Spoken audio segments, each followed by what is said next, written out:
Barangkali saudara-saudara pernah mendengar bahkan ikut prihatin ketika pemerintah melarang ekspor nikel. Tujuannya adalah untuk menjadikan bangsa kita lebih berdaulat di dalam mengelola sumber daya alam. Sehingga kita digugat, dianggap melanggar aturan-aturan regulasi yang disepakati oleh negara-negara besar. Bagaimana tatanan ekonomi dunia ini berjalan.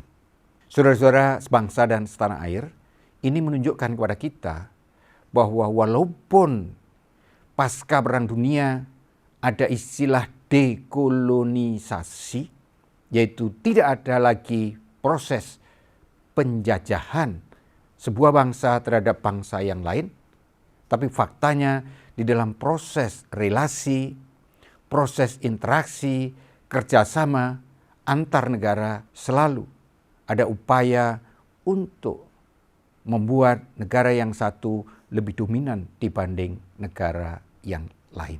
Kondisi ini barangkali menarik untuk kita rentangkan bersama. Kebetulan saya ingin menyampaikan konsep tentang sejarah kedaulatan politik, khususnya kedaulatan politik yang dimiliki oleh bangsa Indonesia.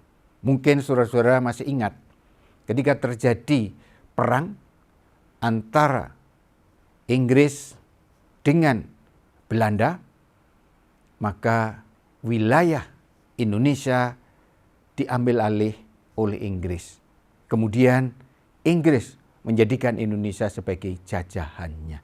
Jadi kita sebagai objek. Nanti ketika Inggris berkepentingan bagaimana menjadikan Kerajaan Belanda menjadi negara yang kuat agar bisa menjadi buffer state, negara tameng dalam menghadapi Prancis, maka wilayah Indonesia dikembalikan ke Belanda. Bahkan yang menarik lagi, ketika awal terjadi Perang Dunia Pertama, bahwa ketika Belanda diduduki oleh tentara Nazi Jerman, kita sebagai sebuah daerah jajahan itu tidak bertuan. Konsekuensinya apa? Yaitu Hindia Belanda berdiri sendiri, walaupun Hindia Belanda bergabung dengan negara-negara sekutu, tapi Belanda sebagai kerajaan yang ada di Eropa itu sudah dikuasai oleh Jerman. Inilah yang membuat kemudian Jepang bisa mengalahkan pasukan Belanda, tentara Hindia Belanda, sehingga Belanda menyerahkan Indonesia kepada Jepang. Ini contoh lagi bahwa Indonesia seolah-olah dianggap sebagai sebuah inventaris, sebagai benda, bukan sebagai manusia, bukan sebagai sebuah bangsa. Ini terjadi lagi ketika negara-negara sekutu menang, ingin mengembalikan wilayah Indonesia sebagai jajahan Belanda lagi. Sehingga kemerdekaan Indonesia tanggal 17 Agustus 1945 tidak dianggap sebagai negara yang berdaulat. Sehingga sekutu di bawah pimpinan Inggris, kita tahu semua salah satunya terjadi perang besar di Surabaya. Itu adalah perlawanan rakyat Indonesia, perlawanan bangsa Indonesia karena tidak lagi mau dijadikan sebagai negara, bangsa, rakyat yang tidak berdaulat. Maka dari itulah bangsa Indonesia di dalam revolusi nasional tahun 1945 sampai 1949 melakukan perlawanan untuk mempertahankan proklamasi kemerdekaan RI.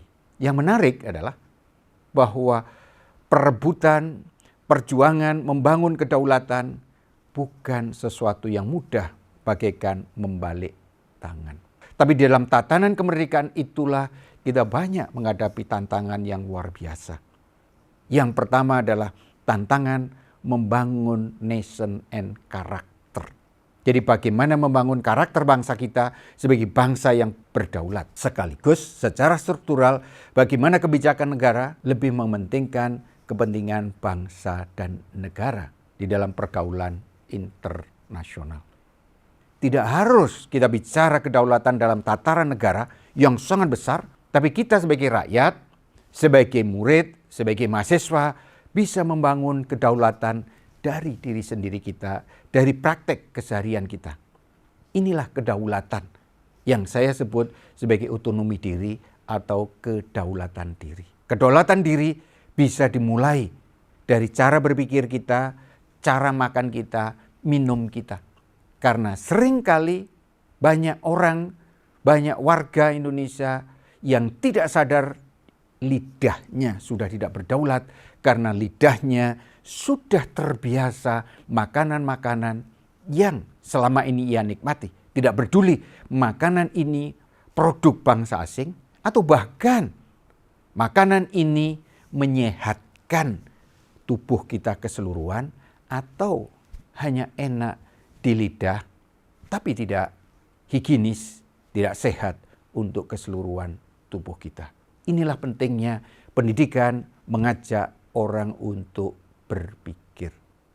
Maka dalam konteks inilah, mari kita bersama-sama mencoba untuk merenungkan sejarah kedaulatan bangsa Indonesia menjadi problem keseharian kita, menjadi problem tantangan kita. Karena sebagaimana yang pernah disampaikan oleh Bung Karno di dalam pidato 1 Juni 1945, kita ingin menjadi bangsa yang merdeka, tapi juga sekaligus menjadi bagian dari tatanan dunia. Jadi sekilas, sejarah kedaulatan bangsa adalah sejarah dinamika kehidupan, bagaimana manusia menemukan kedaulatan dirinya, sehingga sebuah bangsa bisa saling menghormati sesama warganya, dan dalam tataran dunia internasional bisa berelasi, bisa bekerja sama, tanpa mengeksploitasi bangsa yang satu terhadap bangsa yang lain. Tidak lagi ada eksploitasi terhadap orang yang satu dengan orang yang lain. Inilah dinamika pendidikan yang ingin dikembangkan oleh Universitas Negeri Malang. Sehingga belajar di Universitas Negeri Malang adalah belajar untuk menemukan diri sendiri, sekaligus mengambil, menggali potensi yang ada di dalam dirinya untuk menjadi pribadi-pribadi unggul, pribadi-pribadi yang sehat, sehingga ketika dia sehat, dia cerdas, insya Allah dia tidak menjadi beban negara, tidak menjadi beban peradaban, tapi justru akan bisa memberikan kontribusi positif bagi keluarga, masyarakat, bangsa, dan peradaban.